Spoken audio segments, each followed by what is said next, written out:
All right, guys, so I'm out here testing this Harbor Freight Gordon 18-inch machete. This is the one that we got on sale for $5. This is the kind of stuff I'm talking about, actual bushwhacking. You know, here in Pennsylvania we have a lot of this, which is goldenrod. It's obviously dyed off, but has a beautiful yellow, you know, coloration, or golden coloration on the flowers. But there's a lot of this, there's a lot of brambles, a lot of just, you know, random weeds and things sticking up. You know, there's still regular light tree branches. This is the kind of stuff that I'm cutting to clear out this path.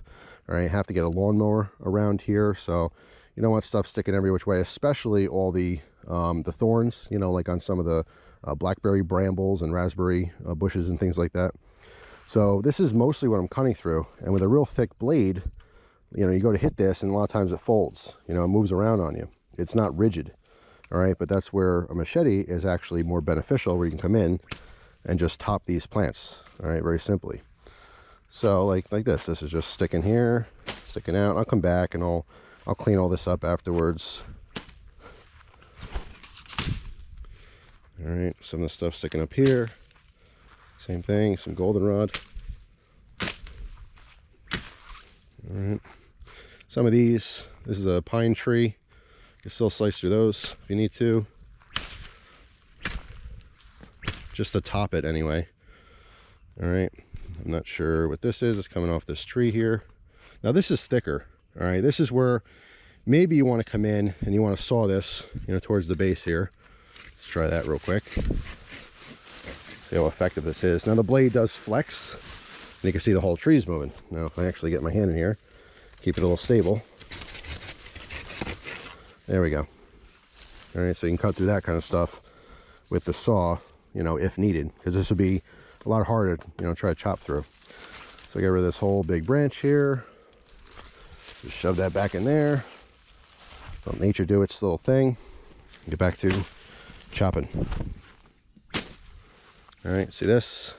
Definitely a little bit thicker down there, like 1/4 inch, but cut it fine. This is the kind of stuff that I'm using these machetes for. Just want to give you an example. This is actual bushwhacking as opposed to, you know, chopping trees down. So yeah, I mean, it's making quick work. Some of the stuff I need to cut,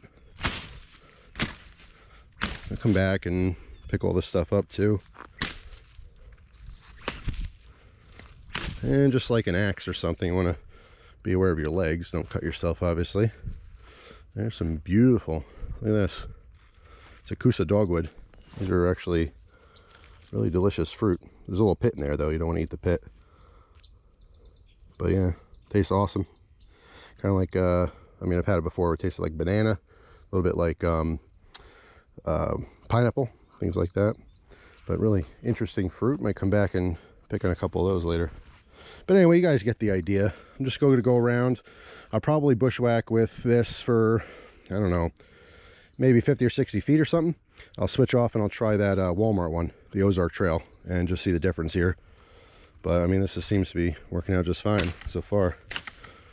And some of this bushwhacking, see some what looks to be like bear scat. I don't really know. There's a bunch of berries in there. Probably eating all these off the ground, all the Kusa dogwood fruit. So anyway, all right. So here is the Ozark Trail machete, also $5 normally. It's not on sale. It's just the normal price is like $4.97 or something very close to that, if my memory is correct. And this is noticeably heavier. All right, it's more stout, has a little bit less flex to it. All right, did come nice and sharp right out of the box. Obviously there's no sawback on this one, but this can definitely chop through some more substantial branches. It still does the normal bushwhacking stuff that I want it to do, cutting these light things here. All right, there's a lot of twang, by the way, if you could hear this. All right, it'll top a lot of the smaller stuff, but this is a little better suited to get down a little bit deeper on these stalks here. All right, I'll show you that real quick. All right, so one quick little slice on the thicker stuff is a little easier, because not only am I cutting a bunch of branches at once by getting it lower down on the stalk, but this being more substantial, it's going to chop through that with one shot. You're not going to be like hacking at it, you know, but it can still do some of the smaller work if needed, I guess. as long as it stays nice and sharp. Definitely heavier, definitely more fatiguing to swing. I kind of like the saw back on the other one now. However, it's not totally necessary. You don't need to saw into some of the thicker stuff, because like, see how thick this is here? Again, maybe a 1/4 inch, all right, possibly 1/2 inch. This happens to be dead, so it's not gonna be a good example. But you know, you could chop through this. It's not going to be hard to get through, whereas the other one, you might be hacking at it, so you're better off coming in and sawing it, you know? So of course there's pros and cons to all of them. Here's some of that goldenrod. All right, so you can see it cuts it. You get a lot of that twing, twing, twing. Sounds like I'm in a sword fight. All right, here's some pine. You can see it tops it. Again, as long as it's nice and sharp. And that's pretty much it. Just want to give you guys a quick demo, kind of comparing both of these. Definite pros and cons. All right, to having a thicker, stouter blade compared to the thinner, lighter blade. So yeah, I mean, as I go along, some of this dead wood here, this has got to be 1.5 inches, 2 inches at least. Even though it's dead, I'm just gonna, you know, kind of chop at it just to check the durability of this. I mean, I don't think this is gonna break anytime soon, but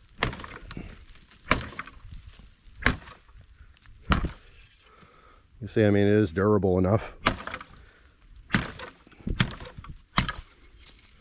It's not gonna break, but that's not what this is for.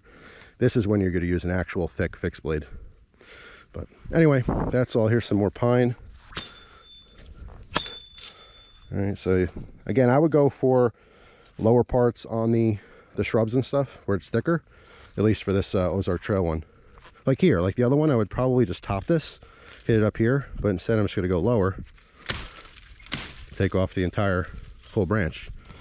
All right, and then get rid of that. So anyway, that's it for now. I'm gonna get back to work. It's starting to rain here, so I gotta you know, kind of hurry up with what I'm doing here before I get too wet. But anyway, that's all for now. Hope you guys have an awesome day.